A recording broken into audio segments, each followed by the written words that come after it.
cosa se entiende por más grande? A ver, de estas dos, ¿cuál es más grande? A ver, si decimos así simplemente, ¿cuál es más grande de estas dos? Es obvio, ¿no es cierto? ¿Sí? O sea, obviamente este es más grande. Claro, sí, sí. ¿Y eso bastaría con que digamos que esta sea de mujer? No, ¿no es cierto? Es más, además esta ni siquiera es una película femenina, es una película femenina. ¿Sí? ¿Ya? Y esta, ya que es pequeña, pues, en relación a esta es femenina. ¿Sí? ¿Ya? Entonces, no es más grande, no es más grande. Finalmente eso depende del tamaño. Si yo traigo acá a un hombre de 2 metros y pongo a una mujer de 1,5 metros, ¿quién va a tener la pelvis más grande? Por supuesto que el varón, pues, pero porque es grande de tamaño, no porque sea varón. Entonces, yo creo que se entiende eso, ¿no? Si traemos a un hombre de 1,60 m y a una mujer de 1,60 m, ¿sí? Y ponemos las pelvis una al lado del otro, no es que una sea más grande que la otra, sino que la femenina va a tener una serie de características que hacen que sea diferente a la masculina. Ahora, es verdad que está descrita una pelvis típicamente masculina y una típicamente femenina. Ya, pero eso no significa que todos los hombres tengan la típicamente masculina y que todas las mujeres tengan la típicamente femenina. No, tampoco es así. Simplemente es, un hombre podría tener una pelvis que tiende a ser ginecoide y una mujer podría tener una pelvis que va a tender a ser más bien androide. ¿Sí? Se entiende eso, ¿no? Entonces, el hecho de que haya unas características para decir que es una pelvis ginecoide no significa que todas las mujeres tengan una pelvis ginecoide. Sí se puede decir, por supuesto, que la pelvis femenina tiene una serie de adaptaciones, porque es un parto, por eso, ¿sí? Doctor, Sí. ¿una diferencia sí contaría que una ginecoide y otra ginecoide o no contaría como diferencia como tal? No. Esa es una característica de la pelvis en general.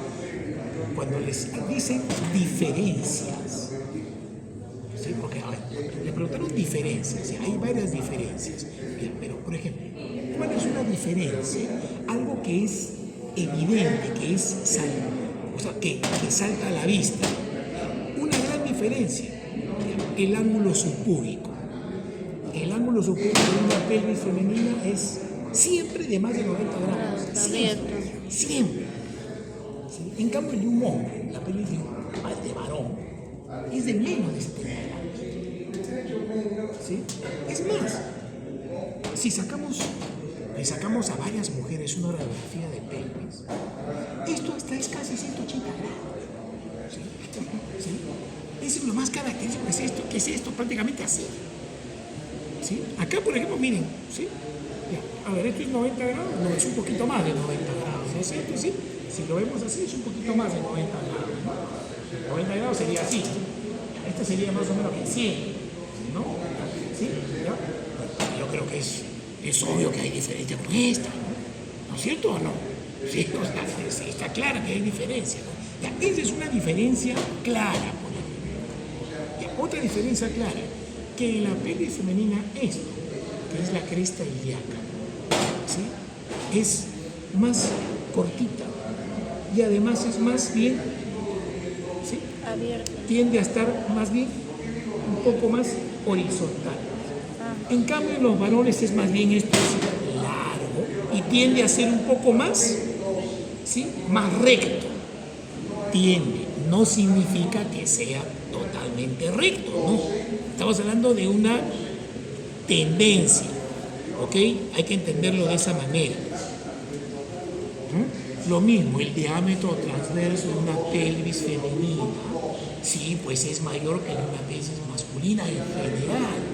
Eso no significa que todos los varones van a tener la pelvis, ¿no? Típicamente masculina, que como saben es el diámetro antero-posterior es mucho más largo, mucho más, ¿sí? O sea, mucho más amplio que en el diámetro transverso, ¿sí?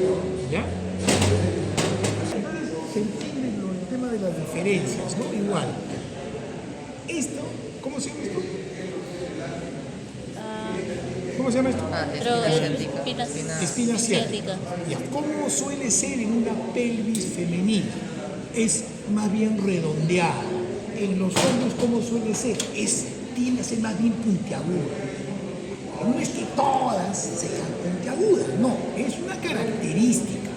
Es una característica que puede estar o no puede estar presente, digamos, ¿sí? ¿Ya? El sacro, ¿no? ¿Cómo es en una pelvis típicamente femenina? El sacro, ¿cómo es? Es corto, es más bien, ¿no? Tiende a ser curviado, así, ¿no? O tiende a ser más bien el de las mujeres, ¿sí? Tiende a ser, no es que sea así, no es así tampoco, pero tampoco es así, ¿no es cierto? Se tiende a ser más bien no tan convexa, ¿no? Como la de un varón, ¿sí? ¿Ya? Al final uno descuida, doctor, entonces, ¿cuál es finalmente, qué cosa es o cuál es la principal diferencia? Digamos que diga, sí, lo más característico es que la pelvis masculina es estrecha. Sí. O sea, en general, ¿cómo es entonces una pelvis típicamente masculina? Es estrecha. Es estrecha. Por eso, vean, ¿han visto alguna vez algún hombre cadero? No hay, pues. Los hombres no somos caderones por una cuestión de constitución. ¿Sí? ¿Por qué? Porque las caderas son, pues, son angostas. Ya, en las mujeres, si bien hay muchas diferencias, pues, por supuesto, pero en general, ¿cómo es? ¿Cómo es en general? Es ancho, ¿no es cierto? O sea, ¿no? ¿Por qué es más ancho? ¿Sí? Ese diámetro trocantérico que les preguntaron, que es el que se mide de trocánter a trocánter, que es de 32 centímetros, ya, esa medida es una pelvis típicamente más bien femenina. Y tiende a ser incluso mucho mayor en muchas mujeres, en tanto que pueda que sean más caderonas, pues, porque tienen la pelvis más ancha, ¿no? Pero no más grande. No más grande. Sí puede que tengan este diámetro, o sea, incluso mucho más todavía, ¿sí? Mucho más ancho que este que está acá, que es el anteroposterior.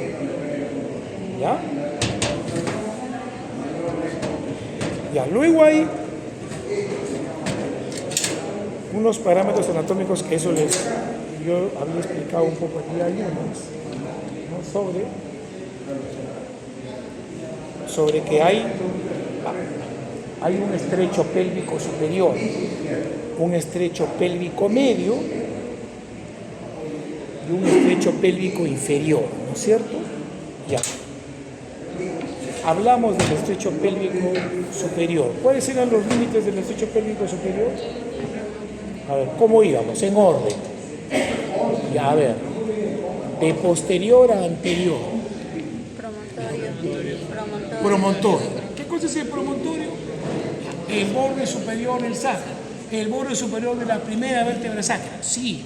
¿Qué cosa hay acá encima? L5, sí. ¿No? Termina la columna lumbar, ¿no es cierto? Claro, sí. Pero esta zona es una zona prominente, porque esto siempre es prominente. ¿Ok? Termina la columna lumbar, ¿sí? Y luego está la prominencia, sea en varones o en mujeres, esto siempre es prominente. ¿Sí? ¿Ya? Entonces, promontorio. ¿Ya? Y luego del promontorio vamos hacia dónde? Hacia las alerones, hacia las aletas sacras. La línea al 4, en algún libro dice línea innominada, ¿sí? Luego viene, ¿sí? ¿Ya?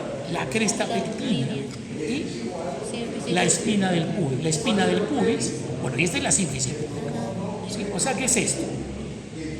¿No es cierto, no? A eso, ¿cómo se le llama?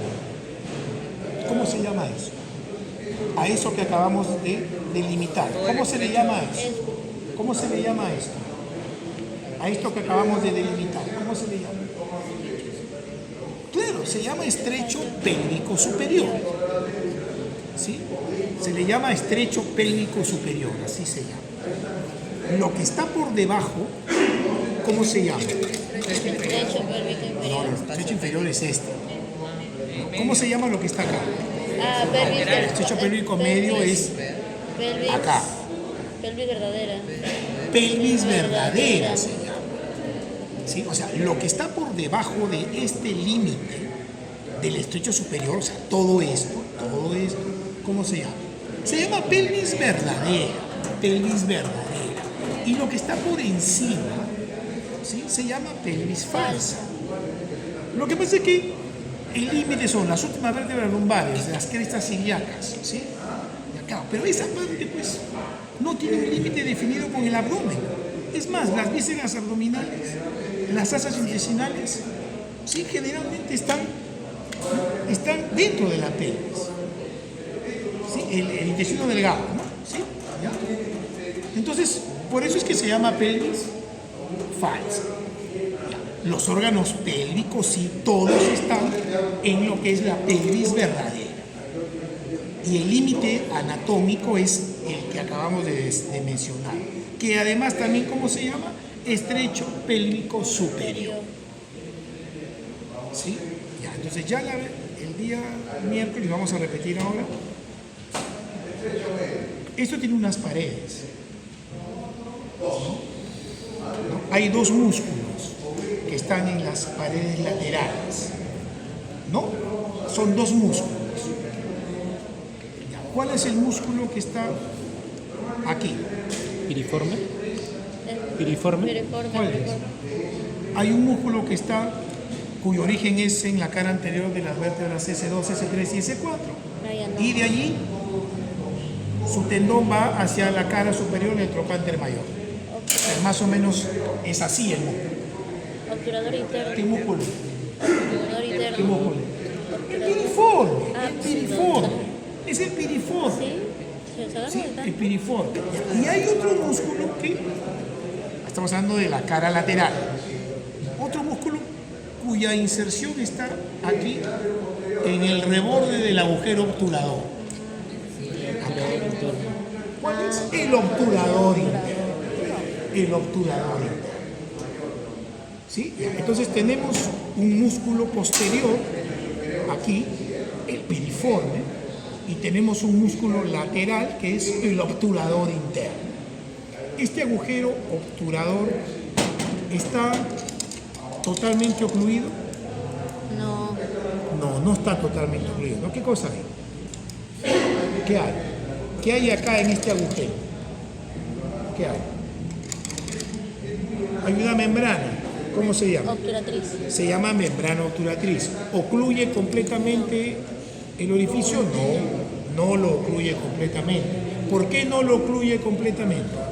Ariana, ¿por qué no lo ocluye completamente? ¿Por qué? ¿Por qué? ¿Por qué? ¿Por qué no lo ocluye completamente? Porque hay un agujero que también se llama conducto subtubiano, ¿sí? ¿Sí? ¿Ya? En donde transcurren, ¿qué cosa? El nervio obturador y los vasos obturatrices, la arteria y la vena obturatriz, ¿no es cierto? ¿Sí? ¿Ya? Además acá hay un músculo, el obturador externo, y aquí el obturador interno. ¿Sí? Ya, listo. Entonces, ya tenemos también las paredes laterales. Como también les preguntaron, ¿sí?, ¿no?, siempre van a recordar, ¿ya?, que hay dos ligamentos. Uno de los ligamentos va del sacro hacia la... ¿Cómo se llama esto? Silencio el resto. ¿Cómo se llama esto? La tuberosidad del pubis. ¿Cómo se llama esto? ¿Cómo se llama esto? Acá está medio roto, acá está mejor. Tuberosidad isquiática. ¿Sí? Se llama tuberosidad isquiática. ¿Sí? Entonces hay un ligamento que va de la cara posterior del sacro hacia la tuberosidad isquiática. Digamos de esta manera. ¿Cómo se llama ese ligamento? Sacrotuberoso. Sacrotuberoso, así se llama, es ligamento sacrotuberoso. Y hay otro ligamento que va de la espina isquiática o ciática hacia, ¿sí?, la parte lateral del sacro. O sea, viene como que de aquí a acá, así. ¿Cómo se llama ese ligamento? Sacroespinoso. Se llama sacroespinoso. Ya, entonces, entre el ligamento sacroespinoso y el sacrotuberoso, ¿no?, estas escotaduras, ¿cómo se llama esta escotadura? ¿Cómo se llama esta escotadura? ¿Cómo se llama esta escotadura? Escotadura ciática mayor. Y esta se llama escotadura ciática menor. Pero esos ligamentos, ¿qué hacen con estas escotaduras? Las convierten en agujeros, ¿no es cierto? Son agujeros. Entonces, ¿qué agujero es este? Ciático mayor y agujero ciático menor, ¿no es cierto? ¿Sí? En el agujero ciático mayor hay un elemento muscular. ¿Cuál es ese ligamento? El músculo piriforme. Cuando hemos visto, ¿se acuerdan la región glútea? ¿No se ve el músculo así? ¿Sí? Ya. Y resulta que por encima del borde superior del músculo hay unas estructuras y debajo del borde inferior del músculo hay otras estructuras, ¿no es cierto? Sí. ¿Qué estructuras hay por encima del borde superior del músculo? La arteria y vena glúteas superiores. Y el nervio glúteo superior. Y debajo, a ver, Los glúteos debajo, inferiores. principalmente, Glúteos ¿qué inferiores. nervio? El nervio ciático. ¿Sí? Y medialmente, y bien medial, ¿qué tenemos? El nervio pudendo y la arteria y la vena pudenda interna, ¿no es cierto? ¿Sí? También está el nervio cutáneo femoral posterior, ¿sí?, que sale debajo del piriforme. ¿Ok? ¿Ya?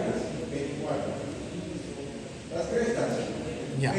Hay un piso, ¿no es cierto? Aquí, acá está así, pues, ¿no? Pero acá hay un piso. Un piso que está formado ¿por qué? Por músculo. Está formado por músculos y por fascias. Se llama, es el piso pélvico. ¿Sí? Porque es el piso pélvico eso. ¿Sí? Hay dos músculos. El elevador del ano y el isquiocoxígeno. ¿No es cierto? ¿Sí? Ya. El elevador del ano es un músculo ancho que tiene 3 fascias. ¿No es cierto? ¿Sí? En la maqueta ahí están los músculos del piso. ¿Sí? Ese es el piso. Ese es el piso pélvico. Ya, entonces no es así. No es así. No es así. Está más o menos como está aquí. Entonces, ¿cómo es entonces? Es como si fuese un grupo de músculos que están más o menos así. ¿Sí? ¿Sí? Lo que está en medio es la línea media. ¿Sí? ¿Ya? Sí, se abre. ¿Sí? ¿Ya? ¿Ya? Entonces, ese es el piso pélvico, visto desde arriba. ¿Sí? Visto desde arriba. Ese es el piso pélvico. Visto de arriba. Visto de abajo, sería así. Pero acá, acuérdense qué cosa está. Acá están los mismos inferiores, están los muslos, pues. Y aquí está el pliegue glúteo, ¿no es cierto? Porque acá está el pliegue glúteo. ¿Ya? A esta zona, en este caso, esto es masculino, ¿sí? Pero a esta zona que está aquí, ¿cómo se le llama? A esta zona se le llama perineo.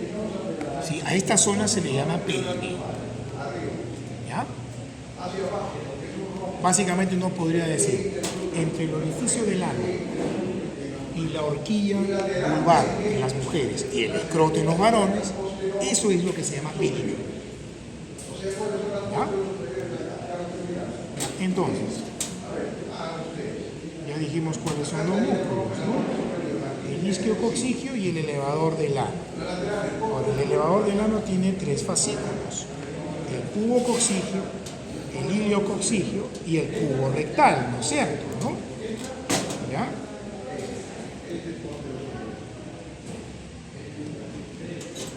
A ver, eso sería lo que vendría a ser lateral. Este es el obturador interno. Esto es obturador interno. Esto vendría a ser obturador interno. Esto que está aquí, que está medio en blanquito, La fascia. viene siendo la fascia en donde, ¿no?, está insertado lateralmente el elevador. ¿Sí? ¿Ya? El fascículo más lateral es el iliococcigio. Luego viene el pubococcigio y el más medial, que hace como una cincha al recto, como si lo envolviera al recto. Ese es el cubo rectal. Ese es el cubo rectal. ¿Ok? ¿Ya? ¿Por qué se llama elevador? Porque el cubo rectal, fundamentalmente el cubo rectal, eleva. ¿Sí? El acto de defecar implica que el recto, de alguna manera, se pone recto en relación al orificio del ano. Por efecto del elevador, lo que va a ocurrir es que el recto, en relación al ano, se va a hacer así. Entonces se va a angular. Y eso es lo que va a evitar, ¿no? ¿Sí? ¿Ya? Digamos el acto, o sea, ¿no?, lo que va a evitar, digamos, lo que va, como podría decirse coloquialmente, ¿no? ¿Cómo hago yo para evitar ir al baño? Tengo que Cerrado. Es más, yo creo que si uno hace eso, uno puede hasta sentir que efectivamente hay algo que como si estuviese elevándote, ¿no es cierto? Y sí, pues eso es lo que hace el elevador. Por eso se llama elevador del ano. ¿Sí? ¿Ya? El más lateral de los músculos es el isquiococcigio, que como dice su nombre, va de la tuberosidad isquiática hacia el coxis, ¿no? Coxis que sería pues acá. ¿Ok? ¿Ya? Entonces, eso es pelvis, eso es perineo. ¿Ok? O sea, esto que está aquí, eso ya no es pelvis. Esto que está ahí abajo es perineo. Pelvis es esto de acá. Lo que está ahí. ¿Ya? Ya, vamos a seguir pues ahora con el tema de los diámetros.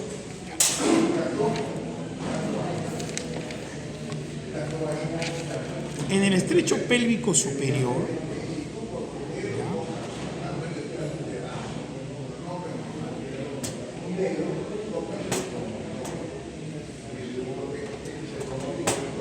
así digamos, la parte más alejada de la línea arcuata, con la que está al frente, esto vendría a ser nuestro diámetro transverso. ¿Sí? ¿Ok? Este es nuestro diámetro transverso. ¿Cuánto mide ese diámetro transverso? 12.5. 12.5 centímetros. ¿Sí?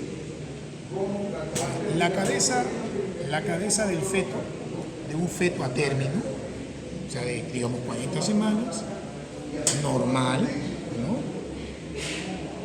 mide 10 centímetros. ¿Sí? ¿Ya? Mide 10 centímetros. Generalmente, cuando la cabeza inicialmente está aquí, así.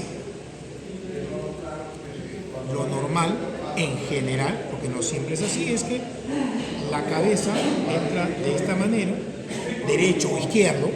Imaginemos que si está así, imaginemos que esta es la carita del feto y esta sería la parte posterior, el occipucio, así se llama, ¿sí? ¿Ok? ¿Ya? Repito que puede ser así o podría ser así, cualquiera de los dos. Lo que ocurre en general es que la cabecita entra así y aquí adentro gira, ¿sí?, o así y sale por ahí. ¿Se entiende? ¿Ok? Eso es que no siempre es así, por supuesto, pero en general lo normal, ¿sí?, es que, repito, la cabeza encaja de esta manera, ¿sí?, ¿no?, y estando aquí adentro da la vuelta y sale por acá. Por eso yo creo que está claro y se entiende de que este ángulo tiene que ser ancho, ¿no es cierto? No, porque si es muy estrecho, no va a salir, a no ser que sea pues una cabecita así chiquitita, ¿sí o no? ¿No? ¿Sí? Entonces se entiende por qué tiene este diámetro transverso ser ¿no? En general, en las mujeres, ¿cómo es entonces? Sí, es más ancho. En los hombres, ese diámetro no es el que suele ser, sino más bien es el diámetro anteroposterior, el que es más ancho, ¿no es cierto? ¿Sí? Pero es así, pues, ¿no es cierto? Es estrecho en este sentido, la típicamente masculina, ¿no? ¿Ya? Bueno. Ya, entonces, 12.5 centímetros el diámetro transverso.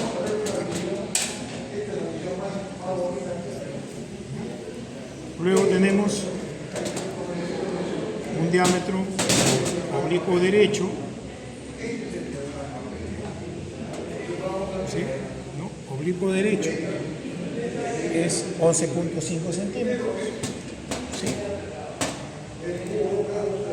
Oblicuo izquierdo 11.75, ¿sí? ¿Ya? El oblicuo es de la articulación sacroiliaca hacia, ¿sí?, la cresta pectínea. Esos son los oblicuos, ¿no? ¿Ya? Y luego están los anteroposteriores, ¿no? Sabemos que hay uno que se llama, ¿cuál sería este? ¿Cómo sería este? ¿Cómo se llama este? Claro, pero ¿cómo se llama este que está acá? El que estoy marcando, ¿cómo se llama? Sacro. Promonto suprapúbico, ¿no? ¿Por qué? Porque va del promontorio hacia la parte superior del pubis, ¿no? ¿Sí? ¿No es cierto? ¿Sí? Ya. ¿Cuánto mide? 11 centímetros. Hay otro que se llama promonto retropúbico, o sea que va hacia la parte posterior del pubis. ¿Cuánto mide ese? 10.5, o sea es medio centímetro menor. Y hay otro que es el promonto subpúbico, subpúbico, o sea, debajo. ¿Cuánto mide ese? 12 centímetros. 12 centímetros. ¿Ok? ¿Sí?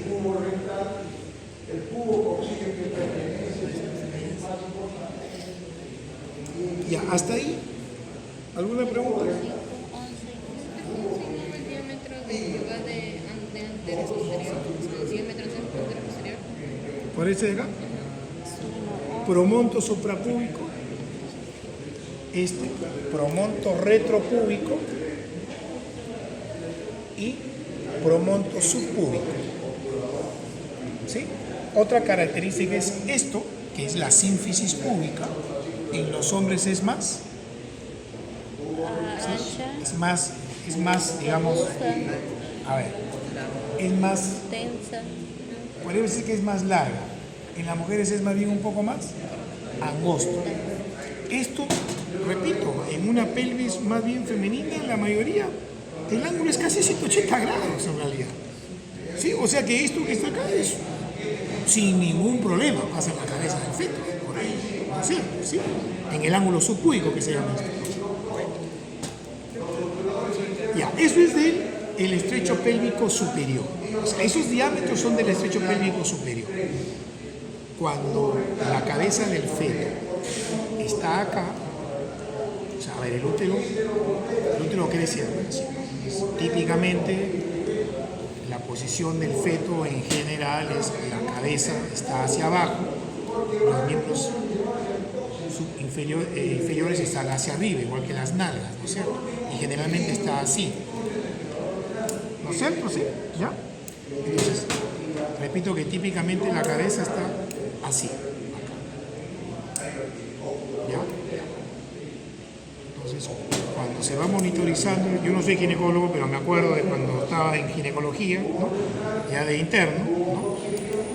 Cuando a medida que va avanzando el trabajo de parto, ¿ya?, el cuello uterino se va dilatando, se va abriendo, digamos, ¿no es cierto?, hasta llegar a 10. 10 es, en general, en una mano promedio, ¿no? ¿Ya? Esta medida, esto viene a ser 10 centímetros.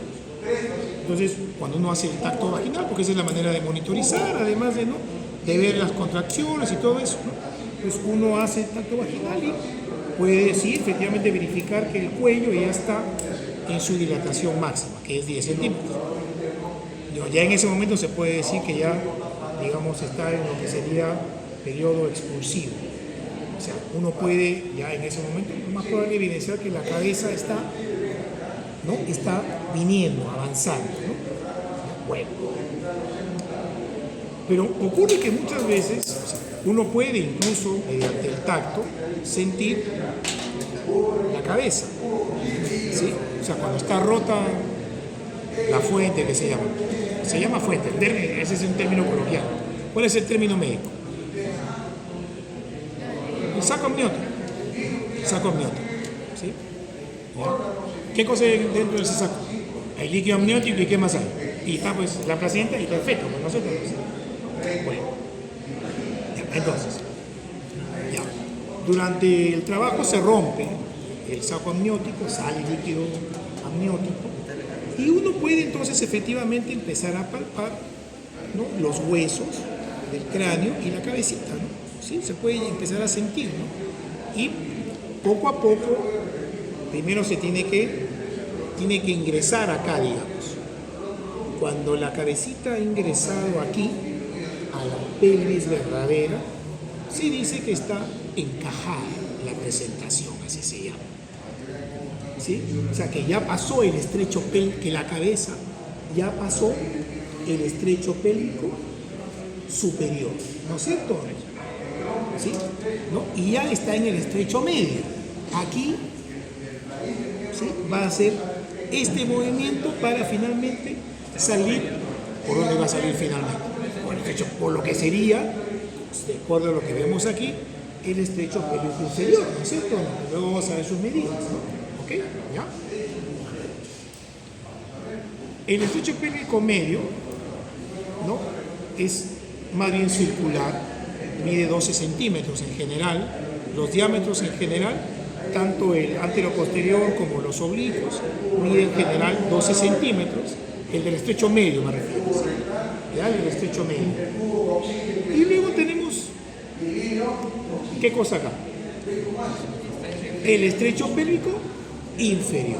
¿Y qué forma tiene el estrecho pélvico inferior? ¿Qué forma tiene? A ver, vamos a verlo aquí, así. Si lo viéramos acá así.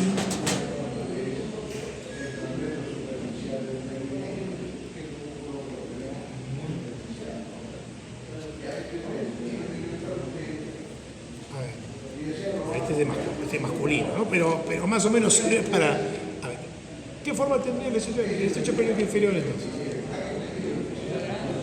¿Cuadrado? ¿Cuadrado es esto?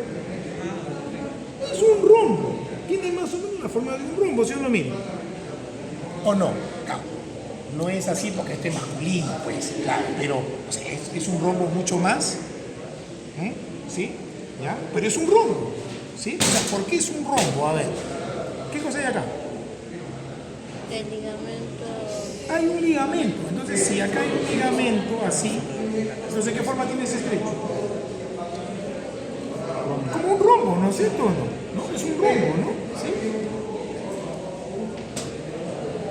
El ángulo subcúbico, el borde inferior, ¿cómo se llama esto? ¿Cómo se llama esto? ¿Cómo se llama esto? Rama isquiopúbica, no. ¿Cómo se llama esto? No, esta es la tuberosidad izquierda. Yo estoy preguntando esto. ¿Cómo se llama? ¿Cómo se llama? Esto. ¿Cómo se llama? Se llama rama isquiopúbica. Y esta de acá se llama rama iliopúbica. Entonces, ¿cuáles son los límites del estrecho pélvico inferior? La sínfisis púbica, el borde inferior de las ramas isquiopúbicas, la tuberosidad isquiática, el borde inferior del ligamento sacroespinoso y el coxis, que estaría acá, ¿no? Acá estaría el coxis, acá no hay coxis, pero acá estaría el coxis, ¿no? ¿Sí? Ya, eso también tiene unas medidas, ¿sí? Unas medidas, digamos, características, ¿no?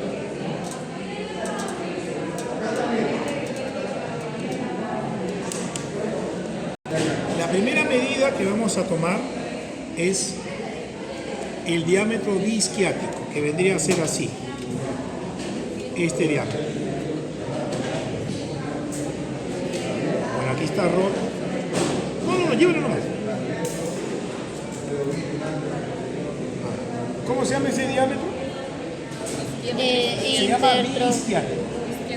¿Ya? Biisquiático. Vamos a ponerlo acá porque está roto. ¿Ya? Así. ¿Cómo se llama esto entonces? Biisquiático. Se llama biisquiático. Biisquiático. ¿Cuánto mide? 11 centímetros. 11 centímetros. 11 centímetros. ¿Sí? Cuando estuvimos hablando sobre... Yo había mencionado que en la vida real, durante el trabajo de parto, bueno, no, sino durante los controles prenatales, la manera de ver este diámetro es metiendo el puño en el pliegue glúteo. Porque acuérdense que, a ver, la posición en la que se evalúa esto es en posición ginecológica, en posición de litotomía, de manera coloquial, con las piernas abiertas, para decirlo de manera coloquial. Entonces, se hace el tacto, pero yo puedo, esto que está aquí, un puño promedio, mi puño, como el puño promedio de alguien promedio, ¿mide cuánto? 10 centímetros. ¿Ok?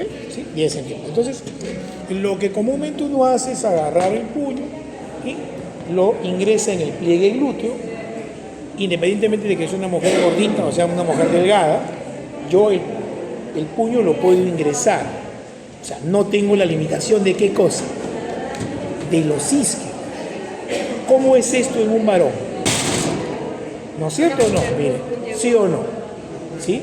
¿Ya? Entonces, a ver. No me va a dejar nunca. ¿No es cierto? En un hombre, aparte que un hombre no tiene ningún interés hacer eso tampoco. ¿Sí? Claro, o sea, ¿para qué cosa vamos a hacer? No tiene interés en un varón. ¿En quién tiene interés? En una pelvis femenina. ¿Sí? Yo agarro, puedo ingresar para ver, acá recuerden el pliegue glúteo. ¿Sí? Acá está el glúteo mayor, ¿no es cierto? No, está el borde inferior del músculo glúteo mayor, acá así. Y acá están los muslos, ¿no es cierto? ¿No? Entonces yo puedo ingresar, ¿no?, con el puño y el puño va a entrar sin mayor problema ahí en el pliegue. Significa entonces que esto mide más de 10 centímetros seguro. Y si mide más de 10 centímetros, entonces la cabecita por acá no va a tener problema en salir. ¿No es cierto? Sí, porque acuérdense que la cabeza sale por aquí, ¿no es cierto o no? ¿Sí? Ya por acá va a salir así, de esta manera, en general, ¿ya? En general, ¿ya? Ya, entonces, vamos a medir acá, está roto.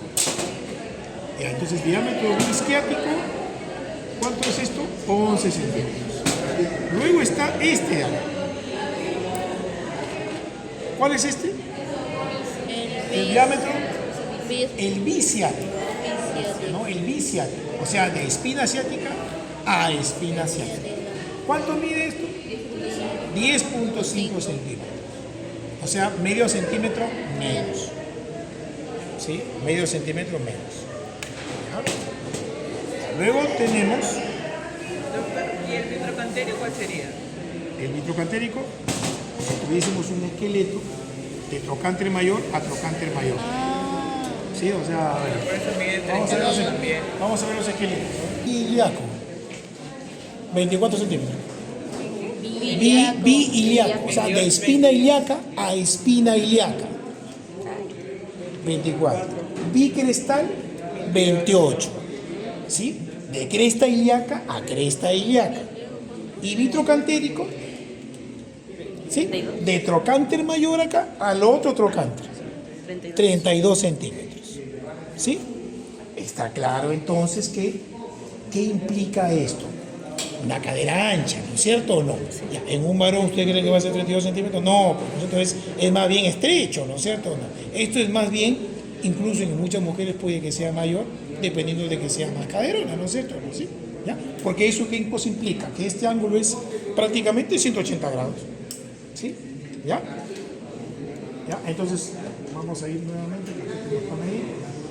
Este sería entonces biliaco, 24 centímetros. Bicrestal, 28 centímetros. Vitrocantérico, 32 centímetros. ¿Sí? ¿Ya? ¿No? Se llama subcoxis subpúbico. ¿Sí? Este que está acá. Es el último diámetro del estrecho pélvico inferior. ¿No? Es el que falta ver. Hemos visto, ¿no? El biliaco. No, el bisquiático, perdón. El bisiático. Y ahora vamos a ver los anteroposteriores. ¿Sí? Ya que es este que está acá. Subcoxis subpúbico. El de acá.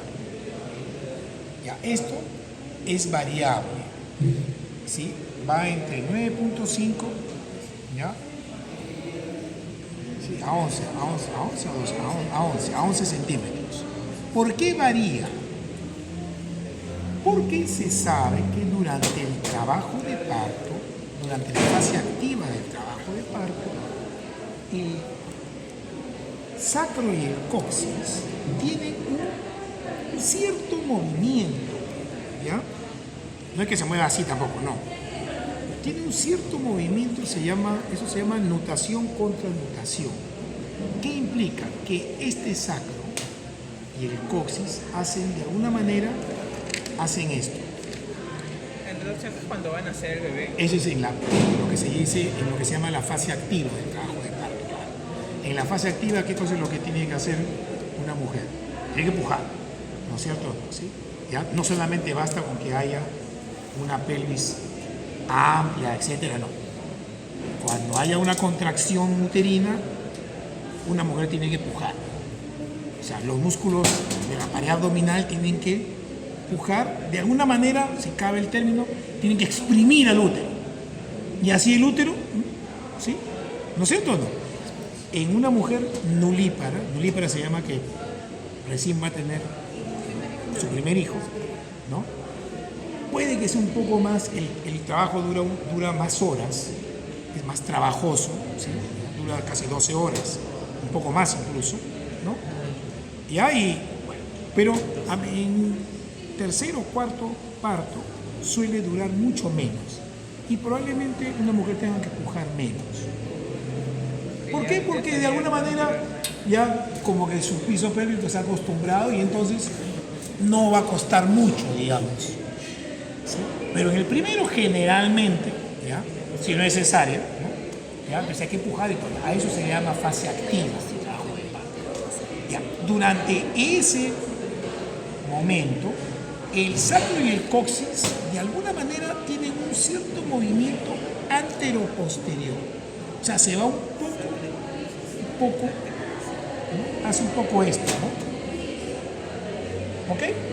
A eso se le llama nutación contra nutación. Por eso es que este diámetro, este de acá, varía de 9.5 a 11. ¿Sí? O sea, en su movimiento, digamos, máximo de nutación sería ¿cuánto? 11 centímetros. Si la cabeza mide 10, en una cabecita normal de un feto a término, no va a haber problema en que salga por acá. No hay problema. Generalmente los hombros son más angostitos y el resto del cuerpecito es más pequeño, ¿no? No hay problema, ¿no? ¿Sí? Además, acuérdense que la cabeza del feto no está osificada. Entonces los parietales, de alguna manera, como que, ¿no? O sea, que están así, puede que así es, ¿no? Puede que hagan un poco esto, ¿no? ¿Verdad? Entonces eso incluso hace que la cabecita pueda llegar hasta 9.5 centímetros.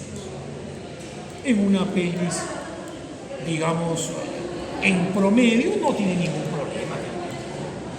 Más es el problema, digamos, de una mujer que no quiere empujar que otra cosa, ¿no? ¿Ya? O sea, es más bien eso que otra cosa, ¿no? ¿Ya? En la mayoría de los casos, por lo menos, ¿no? En la mayoría de los casos, ¿no? Hay que hacer la diferencia. En una chica adolescente, sí, casi siempre es cesárea. ¿Y por qué siempre es cesárea? Porque la pelvis en un adolescente no está osificada. ¿O está osificada? No está osificada. Una pelvis, o sea, digamos, por eso siempre dicen, ¿no? la plena madurez física y mental de una mujer para tener hijos es a los 25 años. Y a los 25 años la pelvis está perfectamente osificada, ¿no? Y cumple con todos los requisitos, digamos, para un trabajo de parto. Antes no. Las adolescentes de 18, 19, Claro. normalmente es cesárea. Cuando es parto adolescente, casi siempre no, siempre es cesárea, siempre es cesárea, siempre es cesárea. No sabe pujar, no tiene cómo pujar, si no tiene osificación, no está completamente osificada la pelvis, los músculos no tienen punto de apoyo como debiera de ser, no van a pujar, ¿no es cierto? Pero anteriormente, cuando no era muy práctica Ya. la cesárea, Simplemente la naturaleza pues era sabia. Y además hay que tener en cuenta una cosa que nunca se dice: la mortalidad infantil antiguamente era altísima, por si acaso. Eso no se dice comúnmente, pero antiguamente la mortalidad infantil era 150, 180 por cada 1000 nacidos vivos. Era una enormidad. ¿Por qué? Porque un montón de estos embarazos terminaban en la muerte del feto. ¿Sí? Pero como la abuelita, pues muchas, bueno, no era mi abuela, ¿no? Pero yo sí he sabido de muchas abuelas que han tenido 10 hijos, pero en realidad tuvo 12 embarazos. ¿Y qué pasó con los otros dos? Se murieron durante el parto, murieron de chiquitos, etc. O sea, morían por enfermedades, etcétera, etcétera. ¿Sí? ¿Ya? Y muchas veces yo estoy seguro que morían por complicaciones del parto, ¿no? ¿Por qué? Porque tampoco era que fuera un parto atendido por una obstetriz o por un personal médico. Por una comadrona, una partera, y entonces, ¿cuántas? No solamente la mortalidad infantil, la mortalidad materna también era alta. ¿Ya? Y entonces por eso que ahora ya no es tan así, ¿no? Ahora ya hay un poco más hay más personal, bueno, ya hay un poco más de nivel educativo, y ya no necesariamente es que el parto tenga que ser en una posta médica, pero sí, digamos, puede que sea, improvisa mucho, ocurre que una mujer a veces se siente más segura dando luz en su casa, ¿no? Pero sí bajo la supervisión del personal. Esa es la diferencia. Ya no es una comadrona, una curiosa, ¿no? Si no es una obstetriz, o es una enfermera, o es el médico, ¿no? ¿Ya? Y entonces estás un poco al tanto de lo que pueda pasar, ¿no? Antes no era así. ¿Ya? Bueno, ¿alguna pregunta? Ya, pues, chicos. Entonces eso sería todo.